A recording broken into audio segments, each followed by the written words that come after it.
नमस्कार दोस्तों, फिर एक बार आपके साथ ऑन कैमरा। बहुत दिन से आप जिस लोगों पे की जे डिमांड आ रही थी कि सर आजकल ऑन कैमरा वीडियो आप कम बना रहे हो।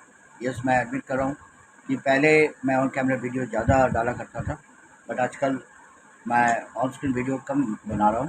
बाकी इन्फॉर्मेशन तो मैं आपसे शेयर करते रहता हूँ, बट ऑन डिमांड आपकी डिमांड इसी चलते आज आपके साथ ऑन कैमरा बात कर रहा हूँ। गाइस, बाद में बताना कि आप इस तरह के वीडियो ज़्यादा पसंद कर रहे हो कि जैसे डॉक्यूमेंट्री वीडियो मैं बनाता हूँ वो ज़्यादा आपको अच्छा लगता है। वैसे मेरे को पता है ऑन कैमरा बात करने से अकाउंटेबिलिटी ज़्यादा होता है, आपके साथ मेरा जो कम्युनिकेशंस है वो ज़्यादा डायरेक्ट पहुँचता है। गाइस, आज एनआरएस रिलेटेड बहुत सारे बातें आपसे ऑन कैमरा करना है, और सबसे पहले वहीं से शुरू कर रहा हूँ क्योंकि अब हाल ही में इसी को लेके बच्चे ज़्यादा क्वेरीज कर रहे हैं।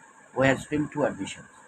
ऐसे बच्चे स्ट्रीम टू एडमिशन, आपको पता है एनआरएस के स्पेशल फीचर है जो मोस्टली ये डेडिकेट करा गया अदर बोर्ड के बच्चों के लिए।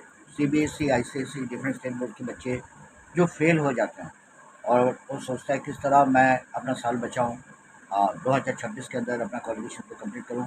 वो बच्चे फिर एनआरएस के इस फीचर को अवेल करने के लिए, ग्रैब करने के लिए मुकाबला होता है। बट बच्चे बिना सोचे समझे कोई भी डिसीजन लेना गलत होगा। तो आपको मैं कुछ चीज़ें इसके प्रोज एंड कॉन्स आपसे शेयर कर रहा हूँ। बाकी फाइनल डिसीजन आपके हैं। इसमें बहुत सारे एडवांटेजेस भी है, डिसएडवांटेजेस है। तो पहले मैं बता रहा एडवांटेजेस क्या है। ऐसा है, देखो बच्चे, ये तो सिंपली सी आपको पता ही है, सिंपल लॉजिक। आप अपने बोर्ड में फेल हो गए तो आपको पता है मेरा ये साल तो गया। नेक्स्ट ईयर कंपार्टमेंट्स के लिए आप वेट करोगे, इम्प्रूवमेंट्स के लिए वेट करोगे। तो अगर आपको ये फील होता है नहीं, मैं किसी भी हालत में साल को बचाना चाहता हूँ, 2026 के अंदर ही अपना क्वालिफिकेशन को कंप्लीट करना चाहता हूँ, इन दैट केस ये एनआईएस वाला अपॉर्चुनिटी आपका एक लास्ट गोल्डन अपॉर्चुनिटी है, क्योंकि अदर बोर्ड इस तरह के ऑफर आपको नहीं करते। बट इनमें एक दिक्कत क्या है, मानो आप 5 सब्जेक्ट में से एक सब्जेक्ट के कारण रह गए, आरटी आ गया आपके और उस चलते आपका साल खराब हो गया। तो इन दैट केस आप एक सब्जेक्ट के बर्डन आपको लेने हैं। अगर आप अपने बोर्ड में रहोगे जहाँ से आप पेपर दिए थे, फेल हो गए ओरिजिनल बोर्ड में, तो next year naturally compartment exam में अपेयर करोगे, जो पब्लिक एग्जामिनेशन होता है उसी में आप उन बच्चों के साथ as a private candidate appear कर पाओगे। और अब मानो अगर वो क्लियर कर लेते हो, भले ही आपके 6-8 महीना खराब जा रहा है, अगर वो एक सब्जेक्ट के बर्डन को आप निकाल लेते हो तो नेक्स्ट ईयर आपके क्वालिफिकेशन कंप्लीट हो जाएगा, क्योंकि 5 सब्जेक्ट मिनिमम चाहिए सर्टिफिकेट पाने के लिए। लेकिन दिक्कत क्या है, अब मानो आप सोच रहे हो नहीं मैं तो एनआरएस में जाके 1 साल बचा लूँगा, बिल्कुल आ सकते हो, टाइम बचेगा आपका। आप यहाँ आओगे, पेपर दोगे, अक्टूबर में पेपर होना है। आप स्ट्रीम टू का एडमिशन 17 अगस्त तक एक्सटेंड कर दिए गए। आप एडमिशन तो ले लोगे, और दिक्कत क्या है, एनआरएस आपको सर्टिफिकेट तभी देगा जब आप एनआरएस से भी 5 सब्जेक्ट अपेयर करोगे। हाँ, 5 में से 2 सब्जेक्ट की छूट आपको दिए जा सकता है, बट उसके लिए आपको ट्रांसफ़र ऑफ क्रेडिट के बेनिफिट लेना है। लेकिन ट्रांसफ़र ऑफ क्रेडिट के बेनिफिट लेने के लिए एक बहुत बड़ी जो ऑप्शन है, जो फीचर है, वो आपको अवेल करना है, मतलब वो आपको पूरे करना है, तभी जाके आप ट्रांसफ़र क्रेडिट के बेनिफिट आप ले पाओगे। सिर्फ फीस जमा करने से नहीं होगा। वो है कि आपको ओरिजिनल फेल डॉक्यूमेंट जमा कराना है, सरेंडर करना है, एनआरएस को दे देना है। एनआरएस तभी जाके इसे एज ए प्रूफ रखेगा कि नहीं बच्चा इस सब्जेक्ट में अदर बोर्ड से ऑलरेडी क्वालिफाइड थे, और इनमें से 2 सबसे बेस्ट जिनमें मार्क्स आपने सिक्योर किए, नेचुरली वही दोनों सब्जेक्ट आप ट्रांसफ़र कराओगे। पर ट्रांसफ़र कराने के बाद रही 5 में से 2 अगर आप बेनिफिट ले भी लेते हो, 3 बचता है। तो नेचुरली अगर आप सोचते हो भाई मेरे को तो एक के बर्डन लेने थे, अगर अपने ओरिजिनल बोर्ड में आप पेपर देते क्योंकि एक में फेल हुए थे, लेकिन जब आप एनआरएस से बेनिफिट लेने चाहोगे तो 2 के बेनिफिट तो टीओसी से ले लिए चलो, लेकिन 3 जो बाकी सब्जेक्ट हो आपको देने पड़ेगा। भले ही अगर मानो एक के अलावा बाकी 2 सब्जेक्ट वहाँ से पास कर गए थे, चाहे मार्क्स कितने भी आए, लेकिन वो सब्जेक्ट आपको दोबारा यहाँ से अपेयर करना पड़ेगा और वो क्वालिफाई करना पड़ेगा। कई बार क्या होता है, बच्चा एक गैप जब हो जाता है 4 महीना 5 महीने के, बच्चे जब आउट ऑफ टच हो जाते हैं, बहुत सारी चीज़ें बच्चों के माइंड से निकल जाता है। सिलेबस तो देखो ऑलमोस्ट बराबर है, लेकिन ये चीज़ें आपको माइंड में रखना है। तो होता क्या, कई बार क्या होता है, आप उल्टा एनआईएस में आके समय बचाने के चक्कर में आए हो, लेकिन पता लगे कि वो 3 जब देने बैठे 3 सब्जेक्ट में से जो आप एक सब्जेक्ट में फेल हो गए थे, आपका ओरिजिनल बोर्ड में वो उसके उससे क्लियर करने के चलते आप 3 दिए थे, हो सकता है कोई और सब्जेक्ट में आ जाए, आप डिस्क्वालीफाई हो जाओ, या एक ही जगह 2 के बर्डन है आपके ऊपर, 3 सब्जेक्ट तो आपको देना ही देना है।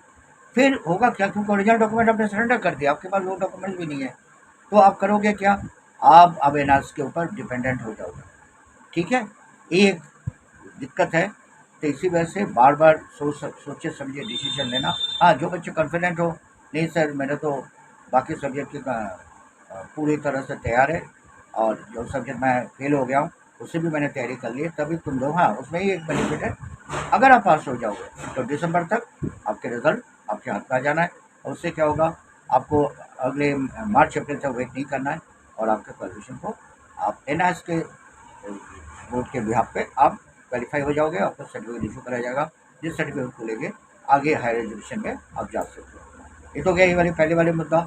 अब मैं कुछ जनरल बातें करना चाहता हूँ बाकी बच्चों के लिए जो फ्रेश लर्नर्स है, जैसे पेपर अप्लाई करने जा रहे हैं, वो बार बार पूछ रहे हैं। टीएमए सबमिशन के लास्ट डेट 31 जुलाई को अब एक्सटेंड करके 31 अगस्त कर दिए गए, तो अभी भी अगर नहीं किए तो आप टीएमए ऑनलाइन अपलोड करो, आजकल ऑनलाइन अपलोड होते हैं, बढ़िया टीएमए बनाओ। अपने स्टूडेंट पोर्टल में जाओ, स्टूडेंट लॉगिन में जाके टीएमए सेक्शन में से क्वेश्चन या जो आपको दिए गए असाइनमेंट उसी को सॉल्व करो, और बढ़िया टीएमए सोल्यूशन बनाओ। ये तो घर बैठ के बनाने होता है, टीचर की हेल्प ले लो, किसी बड़े की हेल्प ले लो, किसी क्वालिफाइड बच्चे की हेल्प ले लो जो आपके सीनियर है, और उनसे आइडिया लेके या टीचर के गाइडेंस लेके उसे A4 साइज में लिख के पीडीएफ बनाओ, फिर अपलोड कर दो। अगर 20 में 20 मिल जाए ये बोनस मार्क्स है, क्योंकि ये आप घर बैठ के बना रहे हो। अब याद रखना, ये टीएमए वाले पोर्शन, ये सिलेबस आपके पब्लिक एग्जामिनेशन में नहीं आना है, जबकि ये बेनिफिट ऑन डिमांड एग्जामिनेशन देने में नहीं मिलता है। बहुत सारे बच्चे जो ऑन डिमांड देते हो, कोई एक सब्जेक्ट रह गया तो ऑन डिमांड में, एक तो ऑन डिमांड में आपको टीएमए का बेनिफिट नहीं मिलता, टीएमए वाले सिलेबस वहाँ पेपर क्वेश्चन पेपर में पूछा जाता है, उस टाइम आपको टीएमए सिलेबस को भी एज ए थ्योरी पेपर के सिलेबस की तैयारी में उसे भी इंक्लूड करना है। इट मीन्स आपके ऊपर सिलेबस बर्डन ज़्यादा हो जाएगा, और ऊपर से ऑन डिमांड में पासिंग रेशियो भी बहुत कम है, 125% से ज़्यादा पासिंग रेशियो बहुत कम होता है, 30% तो पार ही नहीं करता है, जबकि तुम जानते हो पब्लिक एग्जामिनेशन में आपको 60 to 65% रिजल्ट आजकल बड़ी आराम से आ रहा है, 70% तक भी रिजल्ट आ रहा है, तो ये आपके लिए बेनिफिट है। और एक चीज़ और है, जैसे कि आप बार बार कह रहे हो सर प्रैक्टिकल के टेंटेटिव डेट शीट तो आ चुके हैं, फाइनल डेट शीट बहुत जल्दी आने वाला है। ये आप समझ लो, जो खबर निकाल के आ रहा है मिड ऑफ सितंबर आपके प्रैक्टिकल शुरू होना है, और थियरी आपका अक्टूबर के फर्स्ट वीक। प्रैक्टिकल और थियरी में सिर्फ 8-10 दिन की गैप होता है, बट फेस्टिवल सेशन होने के कारण आपको पता है अक्टूबर में हमेशा आपको छुट्टियाँ मिलते हैं, बीच में नवरात्रि है, दिवाली है, इस वजह से बीच बीच में आपको गैप देखने को मिलेंगे। ये एक दिक्कत है, क्योंकि फेस्टिविटीज़ के टाइम में डिफरेंट स्टेट में डिफरेंट टाइप की फेस्टिविटीज़ है, डांडिया है, नवरात्रि है, दुर्गा पूजा है, तो ये सारी चीज़ें देखते हुए डेट शीट को बनाया जाता है। और बस, और क्या, और प्रैक्टिकल फाइल की तैयारी कर लो, प्रैक्टिकल फाइल की तैयारी भी बहुत बढ़िया ढंग से करना, क्योंकि जब वाइवा देने जाओगे तो फाइल वहाँ जमा होगा। और आपको पहले ही बताया मैंने, प्रैक्टिकल मोस्टली 99% केस में आप समझ लो आपके स्टडी सेंटर में ही होना है, AI जिसे कहते हैं, और कुछ केसेस में 1% केसेस में ये कहीं और पे भी हो सकता है, जो आपके घर के आसपास हो, केंद्रीय विद्यालय हो या फिर CBSE पब्लिक स्कूल हो, यहाँ भी कंडक्ट जहाँ जिनकी लैब ज़्यादा बड़ा है, क्योंकि यहाँ बच्चे की बात ज़्यादा होने से इस तरह के सेंटर को लीज में लिया जाता है। और थियोरेटिकल एग्जामिनेशन जहाँ प्रैक्टिकल देने जाओगे उससे अलग होगा। थ्योरी के सेंटर में कम से कम 200, 250, 300 बच्चों को अकोमोडेट करना है, तो जनरली इसी वजह से 2:30 बजे पेपर रखा जाता है। हमेशा नाइट का पेपर आफ्टरनून सेशन में होता है, जैसे CBSE स्कूल, स्टेट बोर्ड के स्कूल दोपहर को क्लोज हो जाने के बाद उसी सेंटर पे पेपर को कंडक्ट कराया जाता है, क्योंकि NIS के अपने बिल्डिंग तो है नहीं, अपना स्ट्रक्चर नहीं है, सिविल के रीजनल ऑफिस है, तो इस चलते एक किराए पे लेते हैं, लीज पे लेते हैं, उन्हीं की मैन पावर को यूज़ करते हैं, और ये है सारे सिचुएशन। तो बच्चे, बहुत दिन बाद ऑनलाइन ऑन कैमरा आए हूँ, कैसा लगा, कैसे फील करो, कमेंट जो भी है करना, और अगर इसमें व्यूअरशिप ज़्यादा रिस्पॉन्स आते हैं तो मैं इस तरह ऑन कैमरा ही आपसे बातें करता रहूँगा mostly. Take care, love you, bye bye.